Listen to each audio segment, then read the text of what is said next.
Hi everyone, thank you so much for all your questions. I got a lot of messages about studying, motivation, focus notes, exams, and even supplements. So instead of answering them one by one, I decided to make one structured Q&A video and talk through my personal experience as a medical student.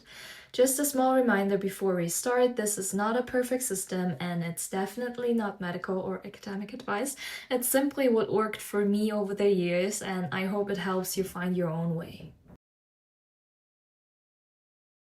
Motivation versus discipline. What's your drive? What motivates you so much? Do you have a specific reason, for example? I decided to study medicine when I was in 8th grade.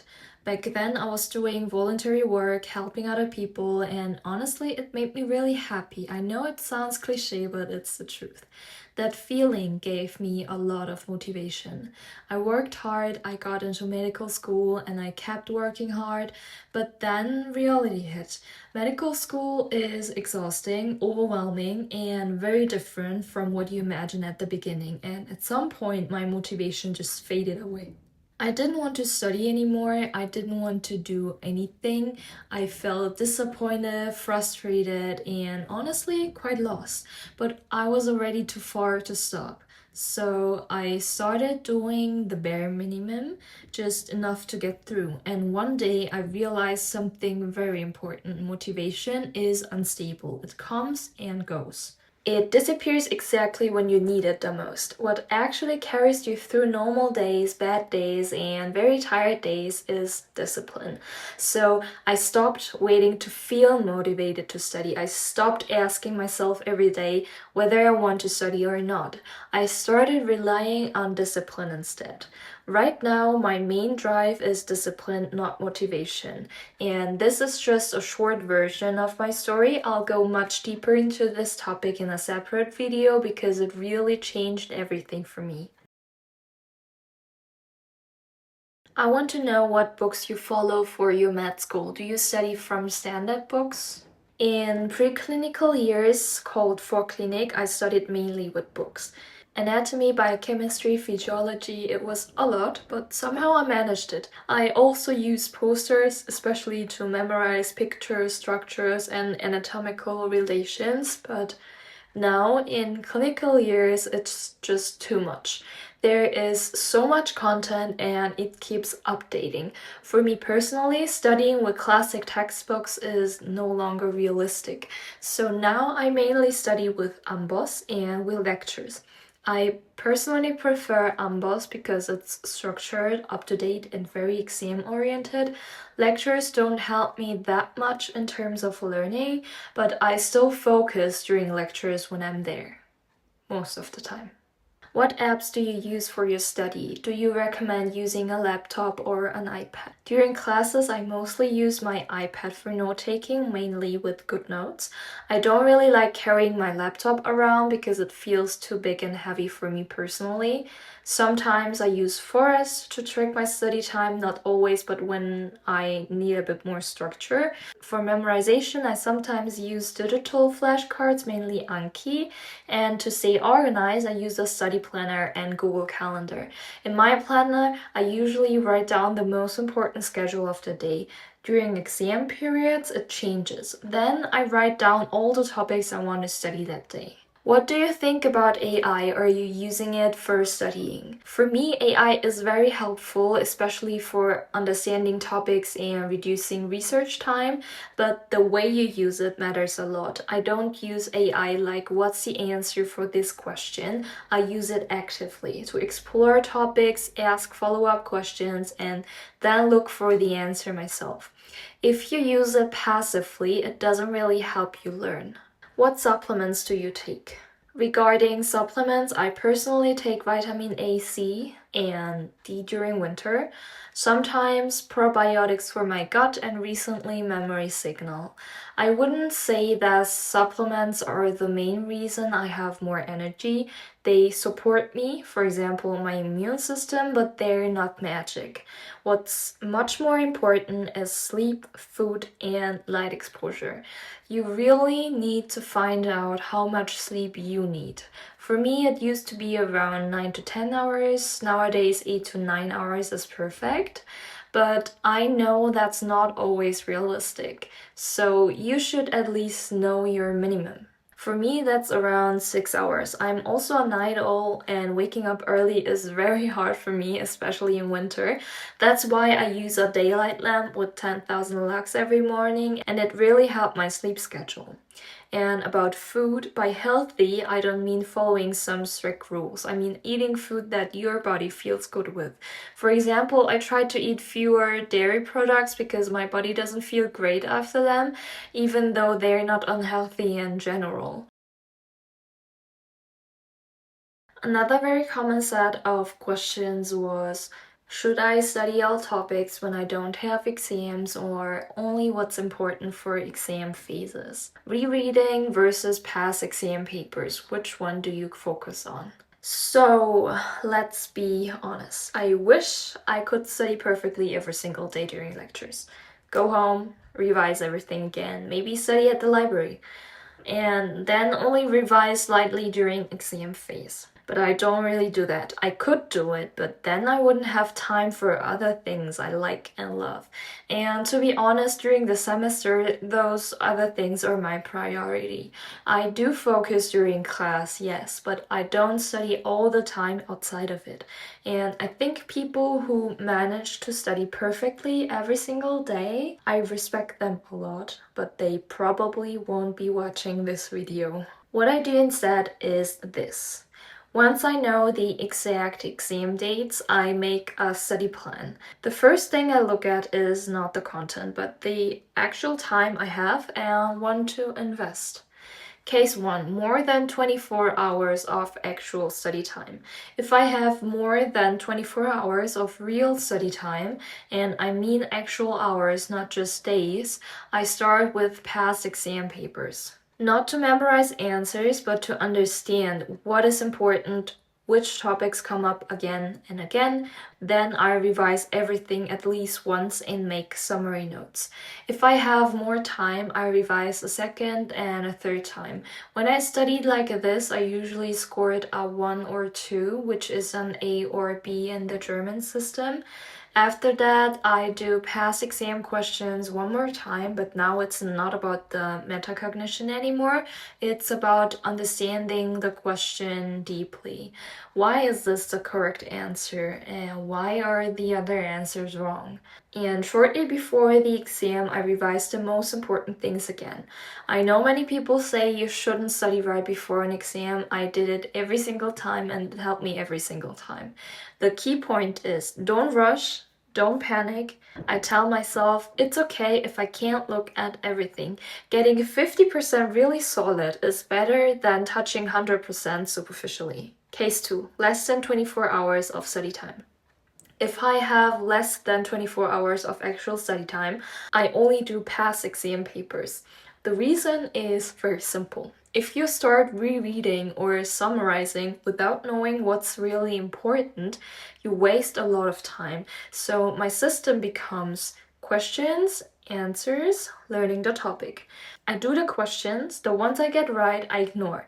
The ones I get wrong, I focus on. So if you ask me rereading or past exam papers, I would say past exam papers, because they show you the focus of the exam. Of course, exceptions exist. Professors have moods too, but most of the time it works. Another big group of questions was about summary notes. I see you're taking notes on A4 paper. Are they summaries or explanations? They are summaries with explanations. I will explain that in detail. After how many readings do you make your summary notes? Most of the time, I make my summary notes on paper. For me, it's about understanding. Writing with my own hands forces me to slow down and focus more. I usually do summary notes on my first proper attempt. That means I attended the classes, I already have some notes on my iPad, and then I read everything at once and summarize. Sometimes when a topic is just too much, I type my summary notes on my laptop, but I use the exact same method. How do you make your summary notes? How to summarize the material or extract the most important information. As I mentioned before, I usually start with past exam questions. I read the question, I think about the answer, And it doesn't really matter if I get it right or wrong. What matters is, afterwards, I know which information is relevant. If you're using question books, don't mark answers immediately. Think first, just think, and then check. If you do this, you automatically see which topics you understand and which ones you don't. This is basically training your metacognition, knowing what you know and what you don't. I usually invest about 15 to 30% of my study time in this step. After that, I go back to lectures, or for me personally, ambos, and I start summarizing. Now I already know this is important, this is less important. I always start with the big picture, so it's the bare minimum. For example, for Crohn's disease, what kind of disease is it? What are the typical symptoms? How do I diagnose it? What are the consequences of this disease? Small details come later. This gives me an overview, and even if I don't know an answer exactly, I can often reason my way through it. When I do past exam questions again, I highlight information that comes up repeatedly, for example, in yellow in my summary notes, information I still get wrong in pink. If I realize I'm missing something, I add it later with a blue pen. This way, my notes become visual. I immediately see where I need to focus. And the last question was, how do you organize your summary notes? Honestly, after the exam, I just put them on a pile.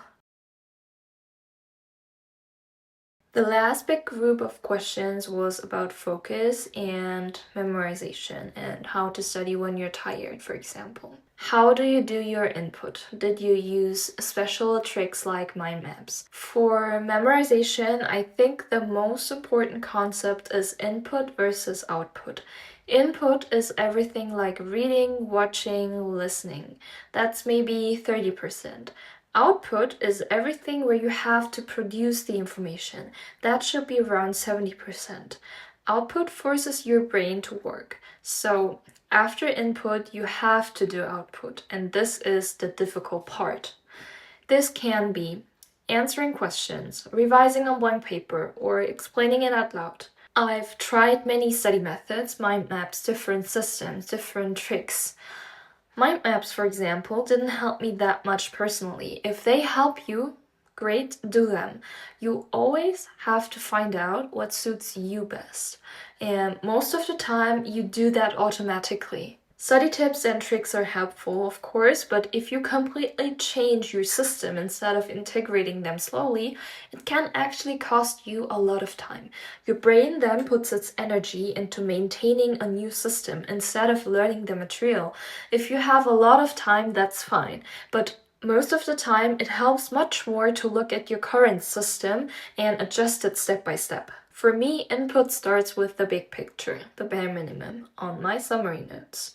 Output is mostly done through exam questions. I do them and I do them again and again. If I have enough time, I revise on blank paper. If the topic is too big, I use a blank Word document, but the principle is the same.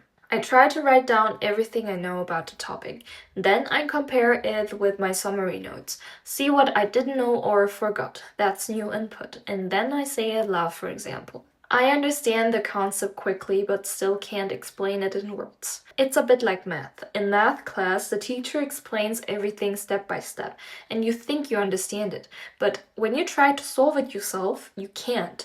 That means you didn't really understand it. It's a harsh truth, but an important one. If you can't explain something in your own words, you didn't understand it. Then you have to ask yourself, what exactly can't I explain? Where do I get stuck and why? You have to face the fact that you didn't understand it yet, and that's completely okay. That's how real learning happens. How to memorize information and keep it in your mind without forgetting. Memorization tips. So, first of all, I do forget things. Our brain is not wired to memorize every single thing that sees, hears, feels. If it does, we can go insane because every single information is tagged as important. Thousands, 10,000s of information coming to our brain, and every single information gets away, we won't be able to live. It's completely fine if you forget things. If you can't memorize certain things, it's okay, but here are a few tips I use and work for me. Because I study medicine, a lot of things happen inside the body. So I try to visualize as much as possible. Where is the disease located? What does it look like? Which system is involved? What are the consequences? I don't try to memorize blindly. I try to understand the system behind it. Once you understand the system, memorizing becomes much easier. Explaining topics as if I'm teaching someone else. When you teach, your brain must organize knowledge logically, identify gaps, translate complexity into clarity. This forces deep understanding. You cannot hide behind recognition when you teach. If something is unclear, it becomes obvious immediately, and that is exactly what you want during studying, not during the exam. The brain does not care whether someone is listening. It only cares that you are producing structured output. Writing questions myself. Writing your own questions is one of the most powerful memorization techniques because it forces active recall and deep processing at the same time. You must understand the material well enough to decide what is important. You must structure knowledge, not just consume it. You simulate the examiner's perspective. If you can write a good question, your brain has already started learning the answer. Linking new information to something I already know. Your brain does not store information like a hard drive. It stores information like a network. New information sticks best when it can attach itself to something that is already there. If a fact has no connection, the brain treats it as low priority and lets it fade quickly. When you deliberately link new content to existing knowledge, you give the brain a hook. In other words, memory is not about repetition alone. It is about association. Repeating important concepts on different days, not all at once. Your brain needs time between repetitions to strengthen memory. When you return to a topic after a delay, retrieval becomes slightly harder, and that difficulty is exactly what makes the memory stronger. Each time you revisit a concept after a break, the neural pathway is reactivated, the brain evaluates its importance, the memory trace becomes more stable. That is why forgetting is not the enemy, it is part of the learning process. Nothing fancy, just repetition with understanding. I don't have a perfect routine. When I can, I study with flow. I start studying, enter deep focus, and I don't interrupt it with timers. That can be 10 minutes, that can be 3 hours. But sometimes my body just can't reach that state, and that's okay. When that happens, I use a timer. Especially after long breaks or phases where I didn't study much, my body forgets how to sit and focus for long periods. So I train it back with Pomodoro. For example, day 1, 30 minutes, then 40 minutes of focus or more repetition. And after some time, I naturally reach flow again. Then I stop using the timer. As I already mentioned, all about motivation and discipline will follow in my next video. Here, I'll focus on the other questions. After a break, work, or something else, your brain experiences resistance for 3 main reasons. Loss of momentum, fear of realizing how much you have to do or forgot, emotional pressure. For example, I should be further ahead. This resistance is normal. It is not a personal failure. Your brain is protecting itself from discomfort. The solution is not pushing harder, it is starting smaller. Redefine what studying means on low energy days. On tired days, studying does not mean completing full chapters, perfect focus, long sessions. Studying can mean reading 2 pages, writing 1 question, explaining 1 concept out loud, reviewing mistakes, not new material. Any form of output, no matter how small, counts. Create a personal rule. When I don't want to study, I only have to do the minimum. Examples of minimums: 5 minutes, 1 concept, 1 exam question, 1 explanation without notes. Most of the time, once you start, you continue. But even if you stop, you still succeeded. Consistency beats intensity. If you are exhausted, change posture, study in bed, on the floor, switch from reading to listening or speaking, or use pen and paper instead of screens. Fatigue often affects attention, not intelligence. Choose methods that demand less focus but still engage memory. Mental fatigue responds well to repetition instead of new material, teaching instead of reading, reviewing summaries instead of details. Ask yourself, what do I already know that I can reinforce today? This builds confidence and reduces overwhelm. Do not resume where you should be. Resume where re-entry is easiest.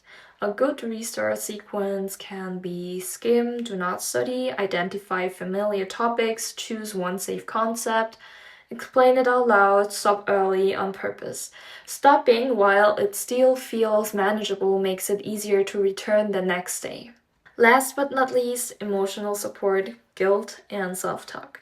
First, guilt is not a signal to work harder. Guilt feels like a warning sign, so we treat it as a command. I feel bad, I must compensate, I need to do more. But guilt is not a productivity signal, it is an emotional residue, not an action plan. Feeling guilty does not mean you're irresponsible, it usually means you care. Guilt does three things. It drains mental energy, it increases avoidance, it raises the emotional cost of starting. So instead of helping you study, guilt often keeps you stuck. That heavy feeling before you open your notes, it's not laziness, it is emotional overload. Instead of asking, why didn't I study earlier? Ask, what is the smallest actions that would reduce this guilt by 5%? Not 100%, just 5%. That might be opening the document, writing one question, skimming headings, explaining one concept you already know. Guilt decreases through movement, not punishment. You do not owe the past anything. You cannot repay yesterday with today's suffering. Trying to make up for lost time usually leads to unrealistic goals, exhaustion, another break, more guilt. Today's task is not to fix the past. It is to protect tomorrow. Small, realistic study today is more valuable than intense, guilt-driven studying.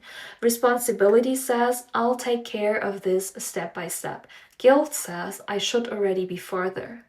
Only one of these leads to studying. You can't be responsible without being harsh to yourself. So here's a practical rule for guilty days. When guilt is present, do not plan long sessions. Do not choose difficult topics. Do not measure success by hours. Measure success by, did I reconnect with the material today? If yes, that day counts. Repeat this sentence right now. Say it out loud. I don't need to punish myself to move forward. I don't need to punish myself to move forward. Mean it. When I really don't want to study, I lower the barrier. I don't tell myself, I have to study for hours. I tell myself, just open the book. Just do this one question.